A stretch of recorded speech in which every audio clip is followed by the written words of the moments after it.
Next up, we have Morgan Higdon. Some of you may know her as Ex-Mormon from her YouTube channel, My Spiritual Wife. On her channel, her comedic stylings have us rolling in laughter, but she also knows how to be serious. She talks about her experiences and the hard-earned wisdom she's gained along the way. I'm lucky to know Morgan as a friend and a confidant, and she's been pretty influential in my life. And I know that she has a love for life, and she's multi-talented, and I am about to spill the beans on those talents. Here we go. She makes her own candles. She can juggle and ride a unicycle. She's mastered the art of hypnosis and offers shows from high schools to my backyard. She is a guitar-playing, songwriting, karaoke queen, pickleball lover. That's where you'll find her in the summer. Currently, she's loving murder mysteries and learning the piano. Woo! I'm thrilled to know her and hope that you're excited to meet her, Morgan Higdon.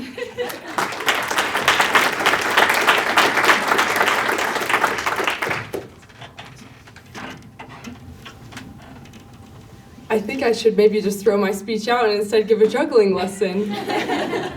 But I forgot to bring my juggling balls, so here we go. I do want to take a minute to just invite the Ex-Mormon Holy Spirit to be with us today. Thank you.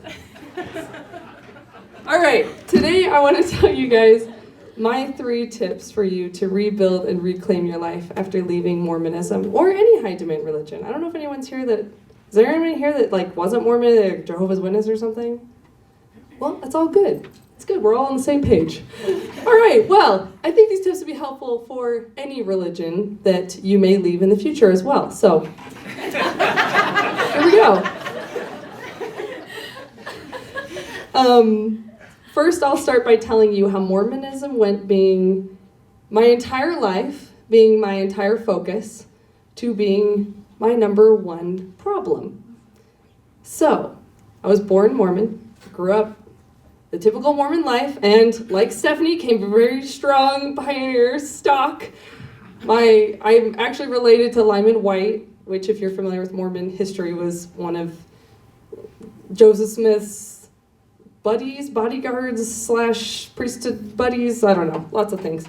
Okay, so I grew up Mormon, went to seminary, went to Young Women's, I did all the Mormon things, and it was awesome.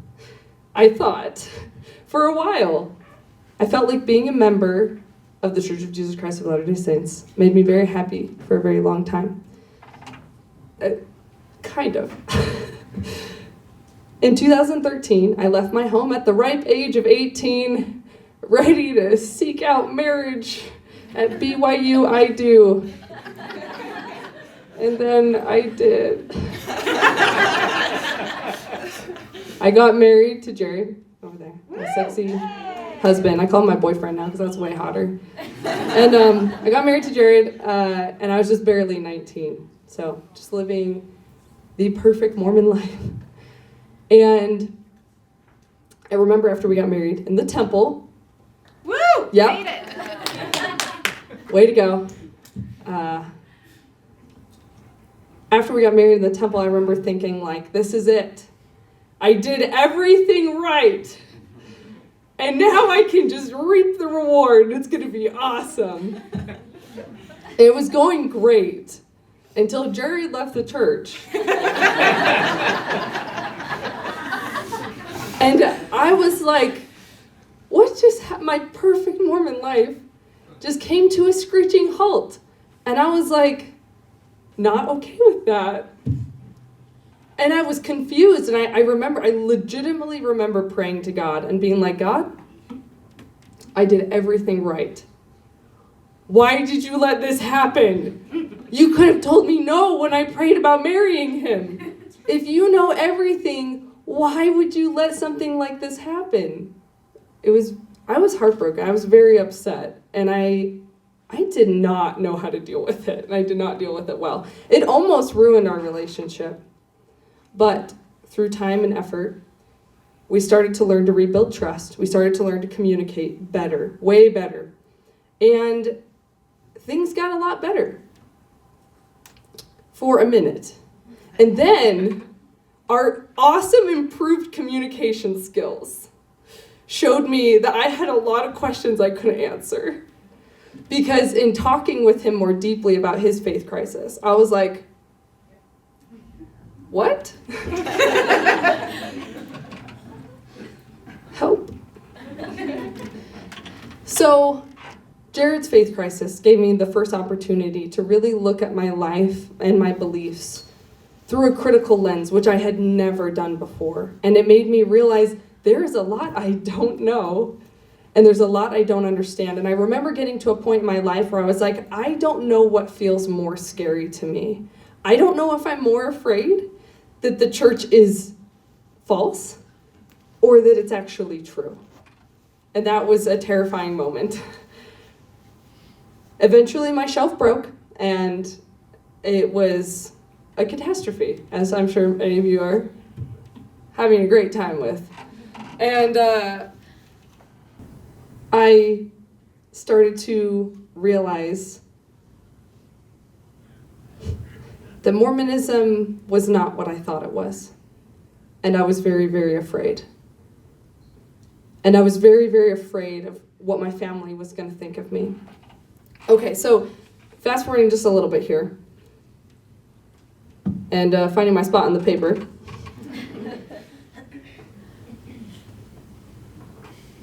After I left the church, I was so depressed and so afraid and so alone that I decided to start a YouTube channel, because what better state to start a YouTube channel than just being totally broken down and confused?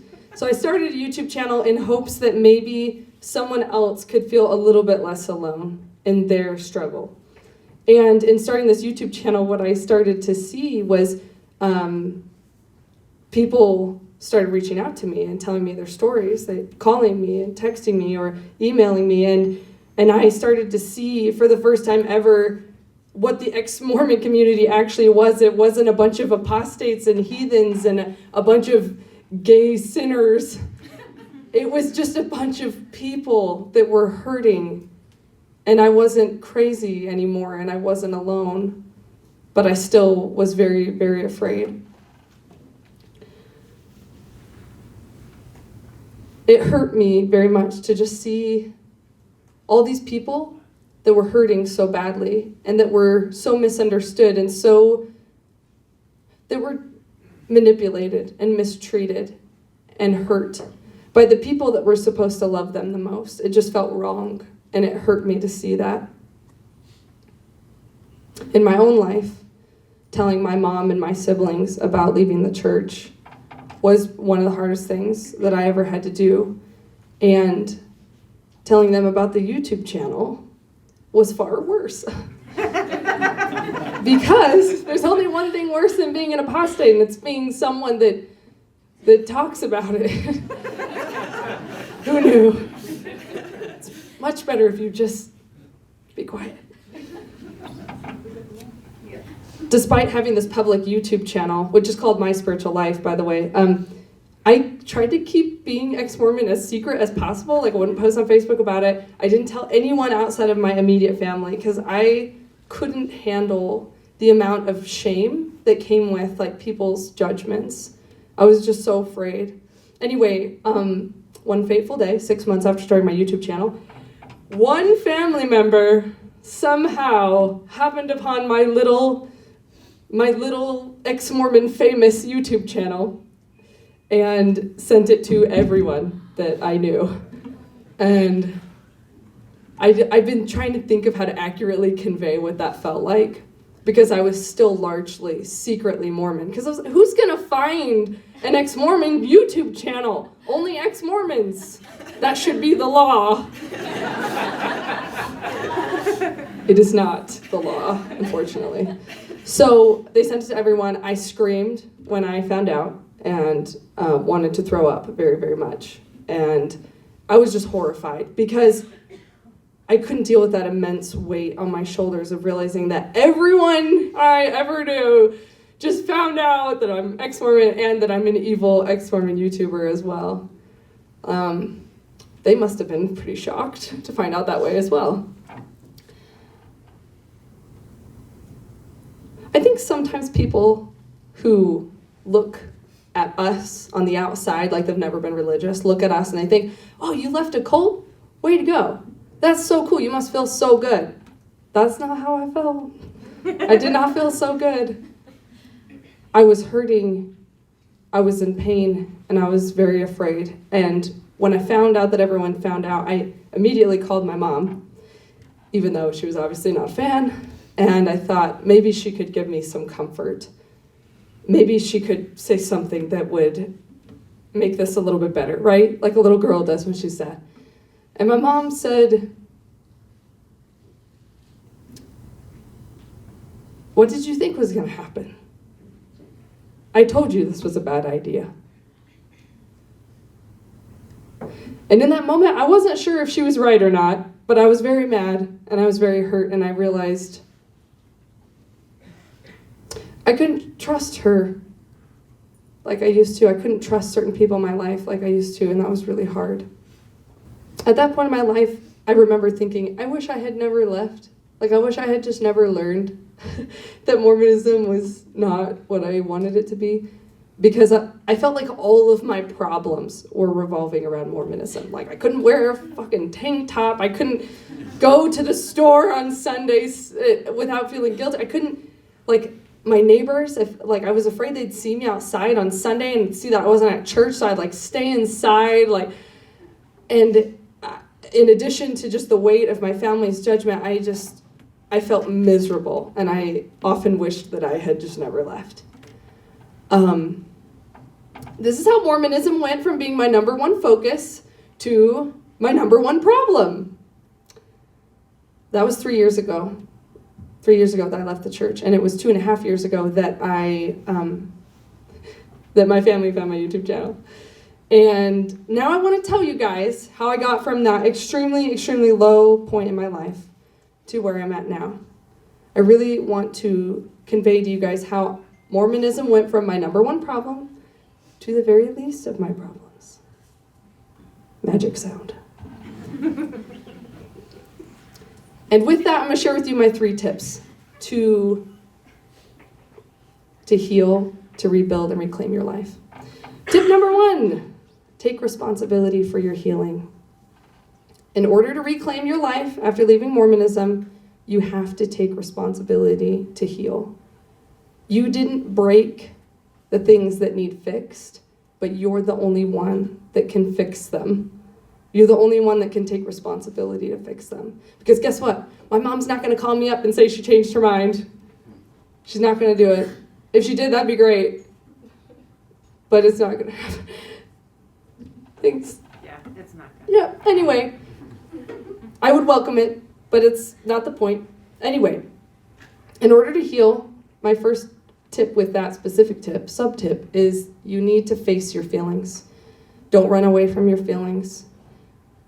From Mormonism and from leaving Mormonism, those are 2 different things, right? There's a lot of emotions of regret and frustration from being Mormon, and then there's the hurt and the pain of losing friends and family from leaving. There's hurt, there's guilt, there's shame, there's fear, there's anger. You have to feel those things. You can't run away from them. You can try. It won't work. Feelings, contrary to popular belief, do not fade over time. They fade when they're processed and dealt with in healthy ways. And that's what I have been learning a lot about since leaving. Many of us, sadly, were never taught that growing up. We were taught to shove it down, or the sun don't shine, and one day, God will just make it all okay. Whatever problems you have, whatever people have been mean to you, they're going to get their whippings or whatever happens in spirit hell. And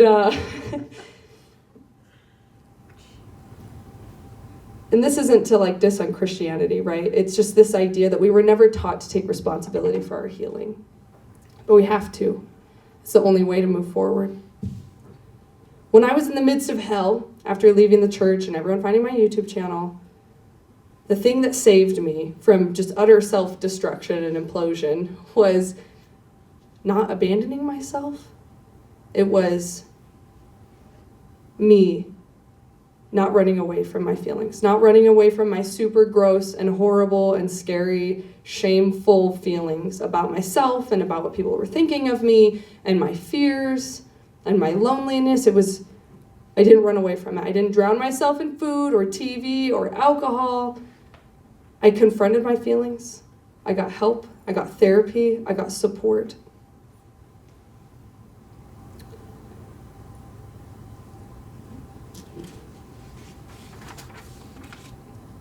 I started to ask myself questions. Why is this so hard for me? Why is it so devastating that my family knows about my YouTube channel? Why is it so upsetting that I feel like I don't have my parents' approval? Why is it so scary to me to think that my neighbors might see me outside on Sunday? And the more questions I asked, the more answers I got. Don't underestimate the power of your brain telling you things that you thought you didn't know. Confronting and unpacking your feelings helps you get to the root of them. And that's what brings healing. That's what brings closure. If you can start to understand yourself, you can start to change your perspective. And if you can change your perspective, you can feel the weight fall off of your shoulders. Specifically with my family finding out about my channel, I learned that my issue wasn't with them knowing about it, or it wasn't that I had regretted leaving the church. It was just that I was putting all my eggs in someone else's basket.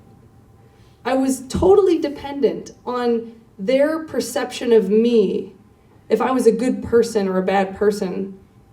And since all my eggs were in their basket and they thought I was this evil, awful apostate, I was like, I can't stand under this pressure. And learning that was a huge turning point for me, because I realized you shouldn't trust some people with your eggs. Metaphorically and physically.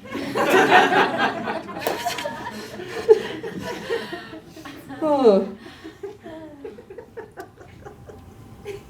As I continued to confront my issues and face my emotions and feelings and take responsibility for my healing, I felt more whole. I started to feel more complete.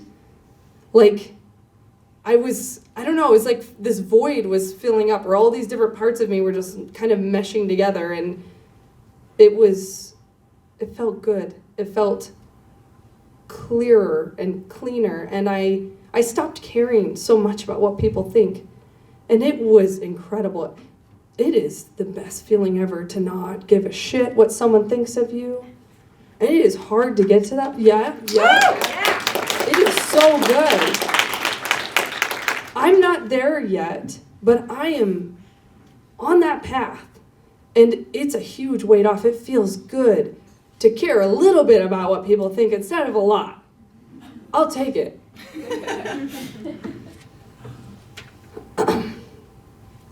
Taking responsibility from healing after leaving Mormonism allowed me to start feeling the awesome feelings that come when you leave a religion, instead of just feeling depressed and sad and upset and lonely. I started to feel excited and empowered.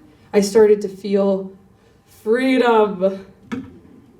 And then I started to feel afraid of myself, what I do with the freedom. But then I started to feel like, okay, maybe I'll be fine. Maybe I won't be an alcoholic like Stephanie.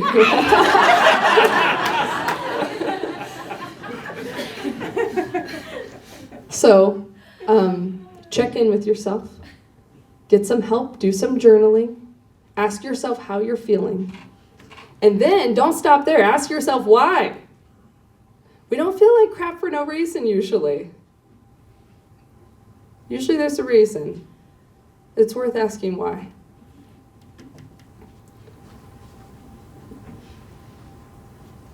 Feeling your feelings is gross. It's not fun. But you know what else isn't fun? Running away from your feelings for the rest of your life. Hint, your feelings and problems can run a lot faster than you. Leaving a religion is a really difficult thing. You need a lot of emotional support right now. And you are the only one that can take responsibility to make sure that happens. Tip number 1, take responsibility for your healing. Tip number 2, take responsibility for your choices. One of the biggest disservices that Mormonism or any high demand religion I think does for a person is that it completely robs them of authority in their life. My decisions were never my own. Do what your parents say. Do what the scriptures say. Do what your bishop says. What your mission president, if you served a mission. Your companion, if he was like taller than you. So could beat you up.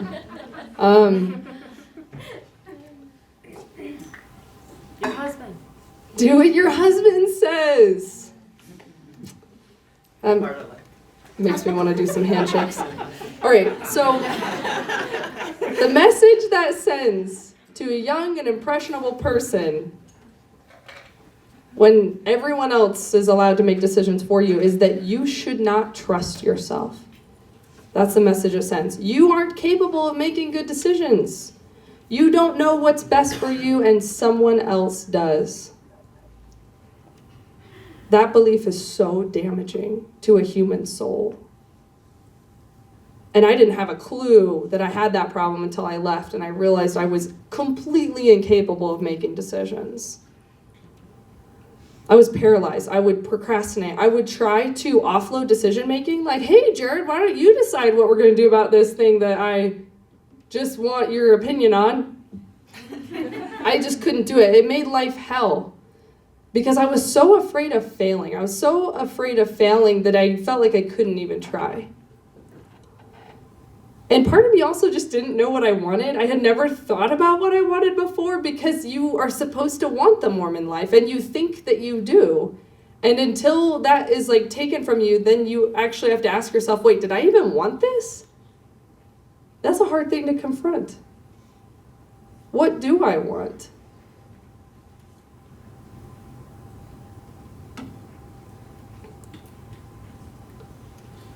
When you walk away from Mormonism, this broken self-trust doesn't just magically go away. You have to take steps to take your authority back.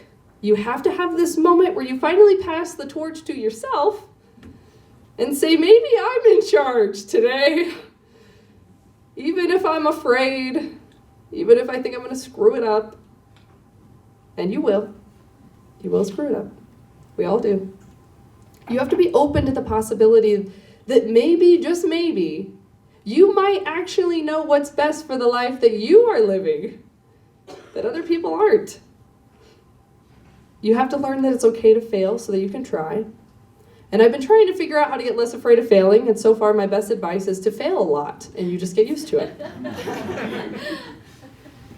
My other tip with this is to stop offloading your decision making. It's really easy when you leave Mormonism to find some new authority, some new person, some new entity to tell you what's right and what's wrong in every situation. But this can rob you of your utmost uniqueness, can rob you of who you really are.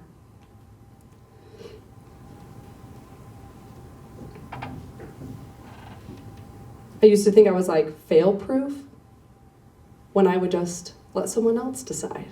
Like, I can't fail because I'm doing the right thing, because my therapist or my husband or my bishop said, do this thing. But I think that being fail-proof is not worth losing your soul. There's a pro to not being the decision maker in your life, and that pro is you don't have to feel bad when the decision doesn't work out because there's someone to blame. It's so great. It's so awesome when something goes wrong in your life and you have someone to blame that isn't you, and you don't have to feel like you suck. But that kind of life isn't worth living, and we all know that because we're here. The pain that comes from making decisions and failing far outweighs the cost of living your life for someone else. That doesn't make you a person. That makes you a shadow of someone else's ideas. That's not unique. And that's not something you can stand proud in. So no more trusting the bishop to tell you what to do, and no more blaming him when things don't go well. No more relying on someone or something outside of you to guide your life. These acts of not handing my decision-making away and becoming more resilient toward failure is what allowed me to rebuild my trust. And when I say rebuild, I actually mean just probably build it for the first time, because I never learned how to trust myself. So it was a first-timer. I slowly gained confidence as I stopped trying to let other people decide for me, and I started to realize how awful it was to put so much pressure on myself to succeed the first time I tried things, or to get it right.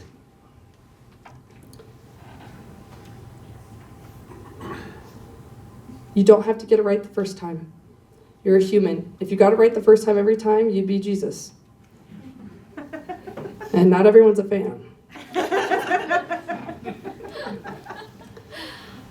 We can learn, we can change, we can grow. What we can't do is continue living our life like it's not our own. You are the creator of your life now. Whether you continue to believe in God or not, doesn't matter. You think, you speak, you act in your life, and you create. With every choice you make, you create your new world. You have to take responsibility for the choices you make. You have to take responsibility for even deciding what you want, and then figuring out what choices in your life you could make that would create the world you want. You have so much power. Don't listen to what your upbringing told you. That was tip number 2. Take responsibility for your choices. And maybe for the first time ever in your life, make decisions for yourself. That would be something. My last tip is tip number 3. Take responsibility for building your community. When you grow up Mormon, you are handed a lot of things. You're handed a moral compass. You're handed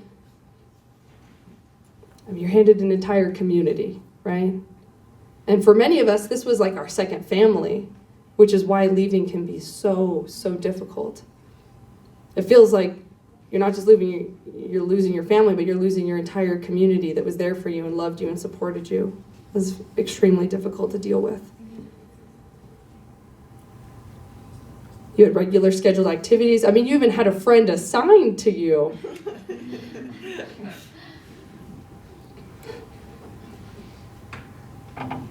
One of my biggest struggles after leaving Mormonism was just the loneliness and just feeling like I just missed that support group. I missed feeling like I had all these people that had my back, that thought the same way as me, that I didn't know how to make friends. How do you make friends? I never had to. I didn't know how. I always had school friends and young women's friends, and that was just it. And then Relief Society friends when I got old, as we do. Honestly, I had quite the pity party about this when I left Mormonism. I spent a lot of time bitching about how I didn't have friends. And then I had a painful lesson, and it was this. I could spend more time bitching about how I don't have friends, or I could actually do something about it. So I tried to do something about it. Joined a lot of ex-Mormon groups, made a lot of ex-Mormon friends. It was super fun. And then I got bored of talking about Mormonism so much. And I had to grow again, because I started bitching again about how my friends were boring. And so I was like, I got to figure out what I like to do that isn't being an ex-Mormon. I didn't think that, it's like I graduated from being Mormon, and then I was like, I guess I'm ex-Mormon now. Not sure what comes next. I thought that was just it. But I realized I got to a point where I just felt ready to graduate from being ex-Mormon too, and I wanted to figure out what I liked. And as Stephanie mentioned, I liked pickleball. Well, I couldn't find enough friends to play pickleball with me, and I was very frustrated. But instead of, I remembered I can complain about it or I can do something about it. So I started trying to look up on forums and stuff, who's playing pickleball, what's going on, where's it at? I need pickleball in my life. And I couldn't find any. So I bitched again. It's like, this is stupid. And then I was like, okay, I can keep bitching or I can try again to do something about it. So I started my own pickleball class. I was a total beginner, guys. I started my own pickleball class, just like this free, just like women's, like come play pickleball every Wednesday, and had 13 women show up the first night. It was way too many people to try to teach. And I loved every second of it. It was really a disaster that I loved. And I made some really good friends, and it was really fun. And then I had plenty of people to play pickleball with, and then I bitched at my husband less to play with me. So that was good.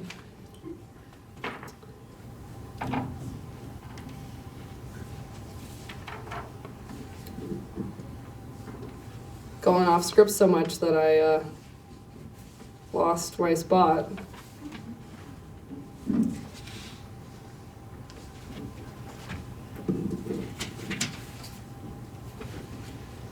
Got it. It's harder to make friends than it is to be handed them.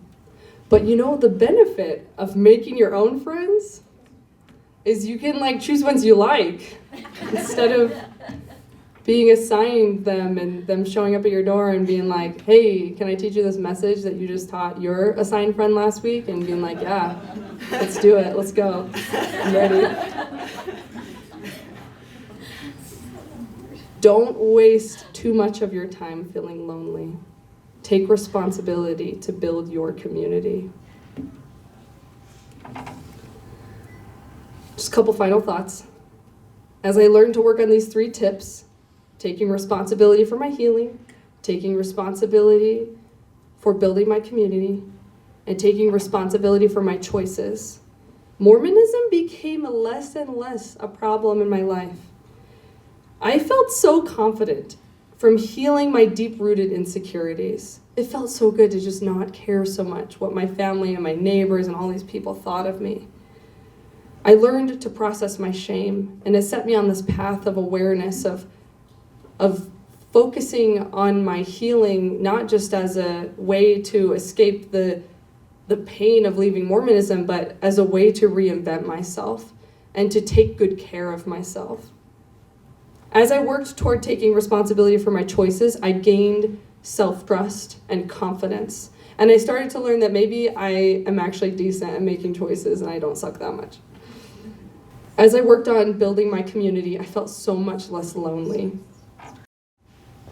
Like Mormonism was less and less of a problem.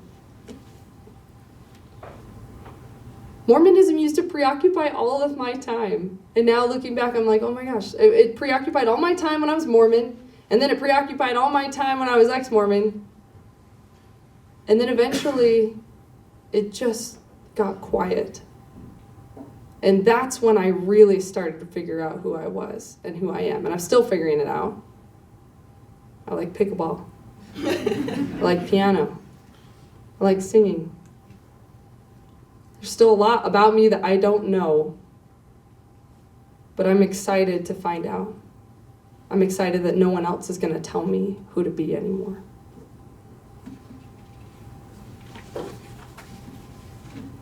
This is how Mormonism went from being my number one problem to the very least of my problems. And I could stand here and honestly say, it just doesn't take up the space in my mind that it used to. And I hope that each of you can get to that point. I know every situation is different. I was lucky enough to have a husband that's not in the church. Some of you have spouses that are still Mormon, or teenage kids, or parents that are living with you. There's really complicated situations, and I understand that. But I think that leaving a religion is really hard, and the best thing you can do for yourself is to take responsibility of what you can to better your situation. Be patient with yourself. Leaving religion is a very difficult and unique experience. It's a very hard thing to navigate, but taking responsibility will make it a lot easier. Thank you.